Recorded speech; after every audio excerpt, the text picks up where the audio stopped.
It is really interesting to be a woman and to get to 45 and to not be married yet and to not have kids, especially when you have just pushed out your 5th kid on television. You start hearing crazy stuff like, oh, you know what, sweetie, you just haven't found the right guy yet, or what are you gonna do? Or, oh, you poor thing. Why is someone like you still single? Have you ever thought of having kids? Or, you know what, why don't you just have a kid on your own? It's never ending. Okay? And it's not helpful. I grew up planning a wedding. My dress was going to be corseted with multiple Victorian camisoles spilling off my shoulders, and I would change into a white, double-breasted suit with wide-leg trousers and a big cuff for the reception, and then I dreamed about being chosen by a powerful and sexy and kind man who had full lips and gave really good hugs and having a little baby, yeah, I was specific, and having a little baby boy by the name of Lauren. But I also dreamed of winning an Oscar, being on the cover of magazines, and making a difference in the world, and helping women find our voices. And from that dreaming, you guys, I've built a really incredible life, and I have become a woman that I am very proud to be. And then someone just walks up to you and, they're like, a friend of mine adopted at 52. I mean, it is never too late for your life to have meaning, sweetie. And my worth just gets diminished as I'm reminded that I have failed on the marriage and the carriage counts. Me. This bold, liberated, independent woman. I mean, guys, I work out. Okay? I eat well, I mostly show up to work on time, I'm a good friend, a solid daughter, a hard worker, my credit's good, I take out the garbage before it gets smelly, I recycle, and I won a Golden Globe. I mean, I'm killing it. So why? Why? Why do I get snagged this way? And as if all that I've done and everything that who I am doesn't matter. And I look back and I think about all the ways that we're told that those 2 hashtag goals, being chosen and having kids, are what makes you worthy. I mean, nursery rhymes, fairy tales, books, movies, 16 Candles, every love song, and yeah, 16 Candles, that was a good one. And even Blackish are reiterating this narrow story of husband plus child equals woman. And by the way, that doesn't discount anyone who has a husband and a child. This is just my version of the narrow way that I am undermined. Oh, and by the way, it's not just, fairy tales and books. The patriarchy. Yeah. The patriarchy is not pleased with me right now. I am failing at my function. And let me tell you, Mike Pence, yeah, excuse my French, but he's fucking confused by me right now. And frankly, I often get a little bit confused. Here's something that I've done way more times than I care to admit, trying to gather the courage to tell my ex, whom I love, by the way, that I want to date other people, even though we're no longer together, and we're broken up. Yeah. And during the last bout of doing just that, I did what enlightened ladies do, and I got out my journal, and I'm sitting there, and I'm free writing, and maybe I'm having a conversation with my inner child, and I write down these words: my life is mine. My life is mine.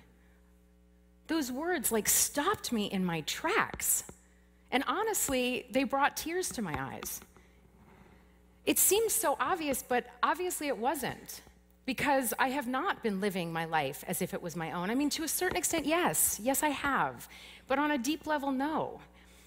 So if my life is actually mine, then I have to really live it for myself. I have to put myself first and not be looking for permission to do so. But when I put myself first, what comes back at me from very well-meaning people, men sometimes, social media, random ladies at the gym, Mike Pence, whomever, they tell me in all sorts of ways that I am being selfish, pushy, aggressive, controlling, relentless, stubborn, a slut, a nag, oh, and my favorite, a ball breaker. Because God forbid a few balls get broken. So when we put ourselves first by doing things like saying no, speaking up, sleeping with who we want, eating what our bodies intuitively tell us to eat, wearing training bras instead of push-up bras, posting a picture without using Facetune, so bold. We are condemned for thinking for ourselves. It's funny. Because it's like a crazy thought. Like, who the heck would do that? You gotta smooth. Sorry. Or I like to tap. Tap. So it looks real, just tap it. Sorry. Okay. We are condemned for thinking for ourselves, being ourselves, for owning our experiences, our bodies, and our lives. By the way, I purposefully have one earring on. This one was messing with the mic, but I really didn't want to lose the look, okay? All right. That kind of boldness is seen as threatening and scary, and it's certainly not what the patriarchy had in mind. So join me for a moment and imagine, what would it be like for women to completely own our power?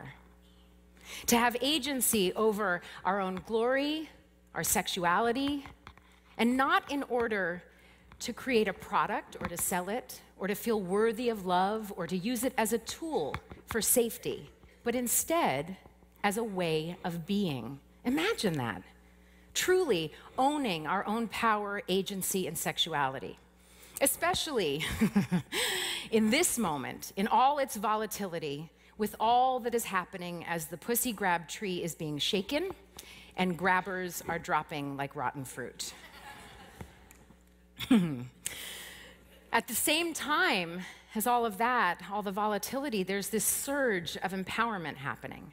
Black Lives Matter, Black Girl Magic, the Women's March, Me Too. I mean, me too. You too?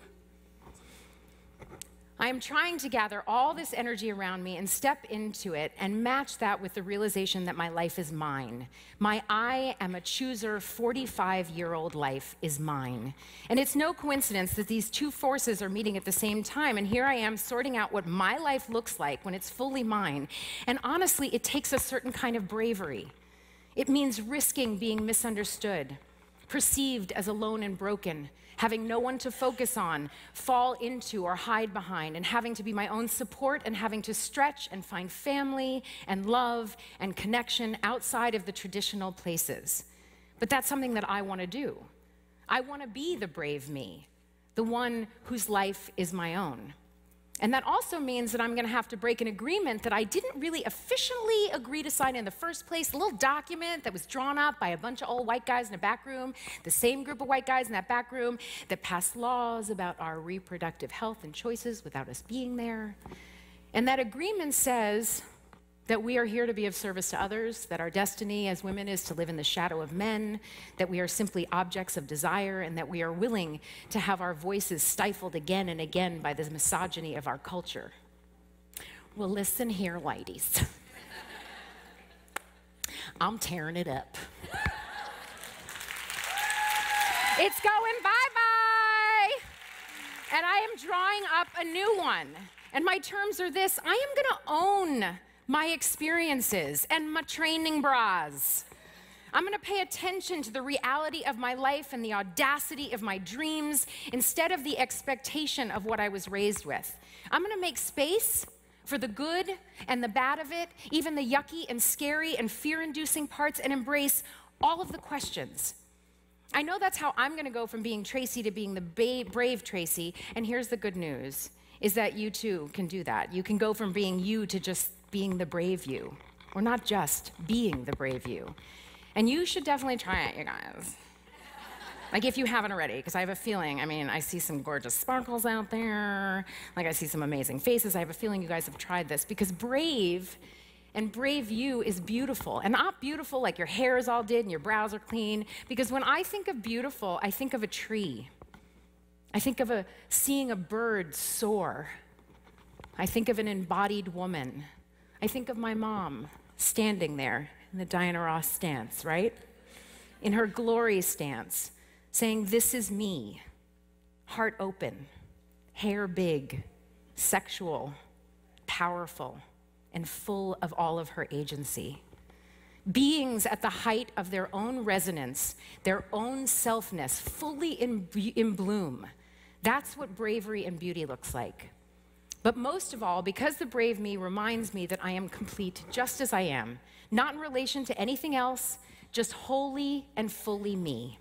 The brave you gives you the courage to hold your own agency, your own choice, your own desire, your own longings, your own fear, and your own future. She's just one aspect of your soul that helps you become the fully embodied and completely integrated, real, true self. And I think she's in each of you right now, in your journal, in the back of your mind, somewhere in your heart, in your Netflix queue, waiting for your invitation. So I invite you all, if you haven't already, to let her out, to let her have her glory. This beautiful, powerful part of you is just waiting for the invitation. Thank you.